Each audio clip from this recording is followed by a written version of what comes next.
Oke, halo teman-teman semuanya, bertemu lagi dengan saya. Pada segmen kali ini saya akan membahas terkait penggunaan tools pada Place View. Di sini saya akan membahas terkait base, projection, auxiliary, section, detail. Kemudian adalah slice, breakout, dan crop. Kemudian ada new sheet dan start scan. Oke, langsung saja. Yang pertama adalah base. Base ini berfungsi untuk memasukkan objek, entah itu 3D modeling atau assembly, explode, dan lain sebagainya, ke dalam workspace yang kita buat tadi, ke dalam lembar kertas kita. Oke, bagaimana caranya? Kita klik pada base hingga akan muncul pop-up seperti ini. Kemudian kita setting, kita pilih komponen mana yang hendak dimasukkan. Di sini saya akan mencontohkan adalah assembly saya.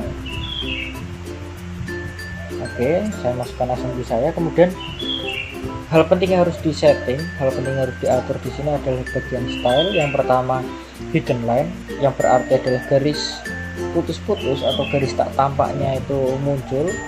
Kemudian hidden line remove, yang berarti tanpa garis bayang atau garis putus. Kemudian adalah shaded. Shaded ini adalah untuk memberikan warna pada benda yang kita masukkan seperti layaknya pada 3 dimensi. Kita coba praktekkan satu persatu di bagian style. Ini adalah dengan garis bayang atau garis putus-putus akan muncul seperti ini. Kemudian untuk mengeditnya, untuk menggantinya, kita bisa klik 2 kali di sini di garisnya. Kemudian kita ganti ke hidden line remove. Kita oke, maka view yang kita hasilkan adalah view tanpa garis putus-putus seperti itu. Kemudian kita edit lagi, kita coba menggunakan shaded. Nah, shaded adalah seperti ini, jadi memiliki warna dan tekstur seperti layaknya pada 3 dimensi. Oke, baik. Setelah itu kita lihat pada pengaturan lain, yaitu yang perlu kita atur adalah pada scale atau skala, yaitu skala dari view yang kita tampilkan. Contoh adalah 1:1, maka sesuai dengan skala aslinya, sesuai dengan ukuran atau dimension sesungguhnya, atau 1:2 berarti setengah dari dimensi sesungguhnya. Nah, bagaimana cara menentukan? Ya, tips dan triknya adalah kita sesuaikan dengan ukuran kertas, kemudian kebutuhan untuk kelengkapan gambar seperti beberapa pandangan yang dibutuhkan, kemudian pandangan apa saja kita sudah perkirakan, sehingga kertas yang digunakan akan menjadi proporsional dengan gambar kerja yang kita masukkan. Di sini saya menggunakan 1:2. Kemudian di bagian display option, di sini terdapat beberapa yang harus kita centang atau checklist. Yang pertama adalah treat fitur. Ini berfungsi untuk menampilkan garis hasil radius. Ini berfungsi untuk menampilkan garis radius yang diperpendek.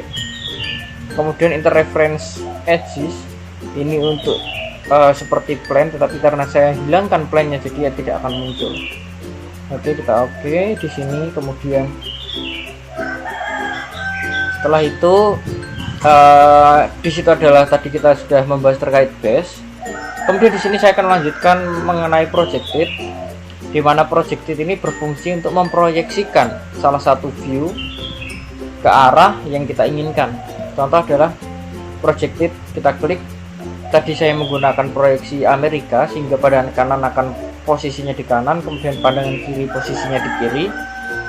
Kita klik pada view-nya, kemudian kita tarik. Nah, ini adalah pandangan kanan. Kemudian kita tarik ke kiri, ini adalah pandangan kiri. Kemudian kita tarik ke atas, pandangan atas. Kemudian kita tarik ke bawah adalah pandangan bawah. Kemudian kita grid. Nah, maka akan terbentuk pandangan seperti ini. Itu. Oke, abaikan di sini ada garis hijau ya, karena laptop saya sedang saya gunakan untuk merender ya. Sedang saya gunakan untuk merender ini. Oke. Kemudian tadi itu projective, sangat mudah untuk digunakan. Kemudian auxiliary itu untuk membuat pandangan sesuai dengan posisi yang kita inginkan, sesuai dengan view yang kita inginkan, berbasiskan sebuah garis. Untuk lebih jelasnya langsung saja kita praktekkan. Auxiliary kita klik, kemudian kita pilih garis. Biasanya adalah untuk posisi yang miring ya, yang sulit untuk diproyeksikan. Contoh adalah saya ingin melihat pandangan. Nah, contoh saya akan melihat pandangan dari sini. Kita klik view-nya dulu, kita klik garisnya, kemudian kita tarik. Nah, seperti yang tadi telah kita atur, di sini adalah A, kemudian di sini adalah view A tanpa scale. Ketika kita atur pertama tadi ada scale-nya ya. Ketika kita sudah edit, jadi tidak muncul scale lagi, langsung view A. Seperti itu. Oke, baik teman-teman, auxiliary cukup mudah ya, saya ulangi. Kita klik pada auxiliary, kemudian kita pilih view mana yang hendak kita proyeksikan. Contoh view lain ya, saya asumsikan adalah view ini.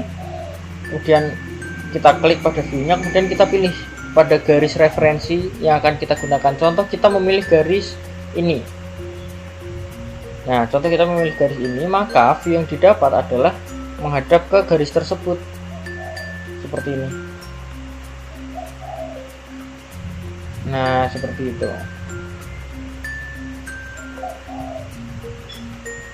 Oke.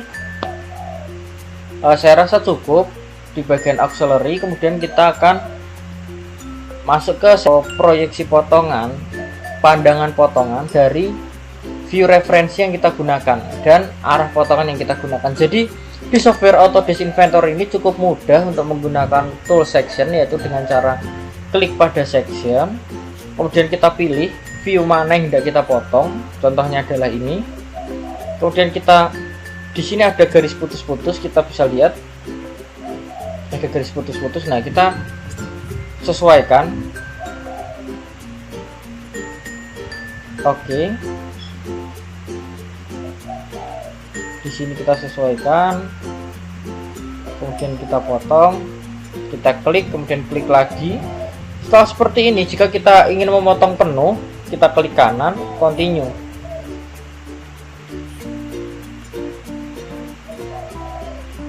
Oke, maka akan muncul tampak potongannya seperti ini, sesuai dengan arsiran yang telah kita gunakan, yaitu 0 dan 90 derajat ya, atau 45 dan 135. Ini adalah hasilnya. Kemudian berikutnya, ketika kita hendak membuat potongan, contohnya adalah potongan setengah atau seperempat yang sering kita sebut potongan sebagian, kita klik contohnya seperti ini, kita belokkan, kemudian klik kanan, continue. Nah, maka akan terbentuk seperti ini. Kita hanya memotong bagian ini saja. Oke, seperti itu teman-teman, cukup mudah di bagian section. Kita bisa juga potongan meloncat, kita bisa belok-belokkan potongannya. Contoh, kita klik pada bagian ini, kemudian kita sampai tengah sini, kemudian kita hendak memotong bautnya. Kita harus pelan-pelan, kita pastikan bahwa pas di senternya hingga muncul garis putus-putus seperti yang tadi saya sampaikan.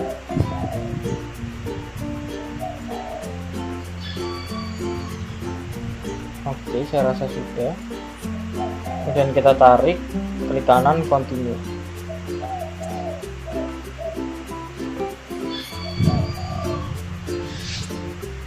Jadi cukup mudah ya untuk pembuatan dengan section ini. Ini adalah pandangan yang dihasilkan, potongan meloncat. Kita bisa lihat bautnya tadi yang kita potong ya, berada di sini. Oke, baik teman-teman, saya rasa di bagian section sudah cukup. Kemudian detail. Nah, detail ini berfungsi untuk memperbesar objek ya, membuat pandangan untuk memperbesar objek. Contohnya setelah kita potong, kita melihat ada komponen yang kecil-kecil dan sulit untuk ditunjukkan. Contohnya adalah di sini. Kemudian kita klik pada view-nya, adalah view ini. Kemudian kita pilih bagian mana, kita klik, kemudian kita tarik. Kita bisa lihat di sini ada lingkaran. Contoh, kita akan memperbesar segini, kemudian kita letakkan di sini. Maka pandangannya akan diperbesar 2:1. Oke. Cukup mudah untuk penggunaan detail. Kemudian berikutnya yang akan kita bahas adalah break. Break ini untuk memotong, biasanya untuk memotong poros yang panjang atau benda yang panjang. Caranya cukup mudah, saya akan mencontohkan terlebih dahulu. Saya base part baru yang berupa poros. Nah, contohnya adalah pin ya. Oke, di sini saya akan membuatnya menjadi 10:1. Oke, part ini terlalu panjang, maka kita akan potong menggunakan break. Klik pada break, kemudian kita klik pada view-nya, kemudian kita pilih stylenya, bisa seperti ini atau seperti ini, tergantung kebutuhan ya. Kemudian kita pilih, kita klik, kemudian kita klik lagi seberapa panjang dia akan dipotong. Oke, maka akan terbentuk seperti ini.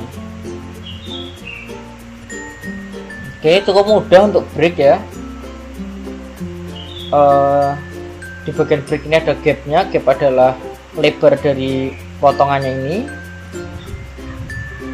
Kita bisa atur, kita bisa masukkan nominal. Contohnya adalah misal 1 mili, maka akan menjadi seperti ini. Hanya contoh saja ya. Jadi tempat mengatur gap tadi ada di situ. Kemudian breakout. Nah, breakout ini cukup agak kompleks ya, cukup kompleks. Kita akan mencontohkan pembuatan breakout. Oke, saya akan membuat part baru, saya akan base part baru. Di sini saya akan menggunakan komponen yang memiliki rongga dalam yang harus ditunjukkan.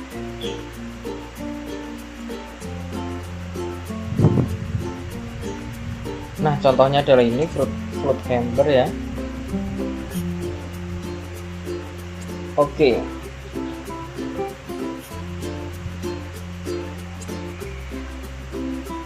Baik, jadi view-nya adalah seperti ini. Oke, untuk melakukan breakout kita bisa menggunakan garis hidden atau garis tidak tampak atau garis bayang, atau bisa juga menggunakan proyeksi lain sebagai kedalamannya. Contoh, di sini saya proyeksikan terlebih dahulu. Nah, breakout itu adalah sobekan ya, atau potongan lokal. Sebelumnya saya akan menunjukkan kepada teman-teman terlebih dahulu bendanya seperti apa. Jadi bendanya adalah seperti ini, memiliki rongga yang harus kita tunjukkan tebalnya dan lain sebagainya. Maka dari itu saya akan menggunakan breakout. Oke, kita kembali buat sebuah sketsa. Kita klik dulu. Nah, mohon perhatiannya teman-teman, karena di sini ketika kita salah metode, maka tidak akan bisa kita lakukan breakout. Jadi metode yang pertama, langkah pertama adalah kita klik terlebih dahulu, kita pilih terlebih dahulu pandangan mana yang tidak kita sobek atau kita berikan potongan lokal. Contohnya adalah ini, kita klik terlebih dahulu, jangan lupa diklik terlebih dahulu seperti ini. Untuk lebih mudahnya saya akan berikan ruang di sini. Nah, jadi terlihat setelah kita klik akan muncul garis berwarna hijau seperti ini. Kemudian setelah itu kita buat sketsa, masuk ke start sketch. Kemudian kita berikan garis potongannya ya, biasanya berupa spline. Saya menggunakan spline interpolasi di sini untuk lebih mudahnya. Kemudian saya tarik seperti ini. Saya buat sobekannya. Nah, setelah itu sebelum menempel, kita pastikan, kita zoom in, kita pastikan bahwa garis yang kita pilih ini menempel dengan garis awal, dengan garis startnya. Setelah menempel, oke, kemudian kita finish sketch, kita klik pada breakout, kemudian kita klik view atau pandangan yang tidak kita potong tadi, kita klik di sini, maka akan ditemukan sketsanya, kemudian depth atau kedalamannya. Nah, kita bisa pilih menggunakan pandangan lain, yaitu contoh kita memberikan kedalaman segini, kita pilih di poinnya ya, atau kita bisa menggunakan garis hidden di sini. Contoh saya akan memberikan sampai dengan tengah sini, di lubang sini ya. Senternya bisa dengan titik center ini kita klik. Di sini kita klik, kemudian oke. Seperti ini hasilnya. Setelah muncul hasilnya, kita harus hilangkan garis hiddennya. Nah, maka akan muncul seperti ini. Bisa juga kita memanfaatkan garis hidden atau garis bayang sebagai referensi kedalaman. Contoh, klik pada breakout, kemudian kita pilih garisnya. Cuman agak ribet ya, kita melihat banyak garis, mungkin akan kesusahan, atau sedikit kesusahan. Nah, kurang pas juga hasilnya. Oke. Nah, seperti ini, kemudian kita hilangkan garis bayangnya, maka akan terbentuk seperti ini. Jadi ini adalah sobekan. Oke teman-teman, cukup mudah. Kemudian kita masuk ke bagian slice. Di bagian slice ini kita pilih sebuah sketsa sama seperti breakout tadi. Cuman saya rasa slice itu sangat jarang digunakan. Untuk pengetahuan saja, slice ini digunakan untuk membuat potongan seperti gambar di bawah ini, seperti contohnya. Jadi menggunakan garis untuk memberikan pandangan potongan seperti itu, menggunakan garis-garis, menggunakan crop. Di sini caranya cukup mudah, yaitu klik pada crop, kemudian kita pilih di mana dia akan potong. Contohnya kita memotong bagian ini ya, kita klik seperti ini. Nah, maka akan tersisa seperti ini, seperti yang kita blok tadi. Contoh lagi, kita menggunakan view ini, kemudian kita klik pada view-nya, kemudian kita pilih seberapa kita akan memotong, maka yang tersisa adalah bagian yang kita pilih tadi, seperti itu. Baik, kemudian setelah terlepas dari semua tools untuk membuat view, di sini terdapat tools untuk membuat sketch yang tadi sudah kita praktekkan beberapa kali. Kemudian ada tools juga untuk pembuatan sheet baru atau lembar baru. Kita cukup klik pada new sheet, kemudian klik lagi. Kita bisa klik beberapa kali sesuai dengan kebutuhan sheet yang kita butuhkan ya, jumlahnya berapa. Untuk pengaturan ukuran kertasnya kita bisa langsung klik kanan Pak, kemudian edit sheet, kita ganti di sini. Oke. Baik, saya rasa cukup segmen pada kali ini terkait dengan flash view. Saya harap teman-teman bisa menjadikan ini sebagai video yang bermanfaat.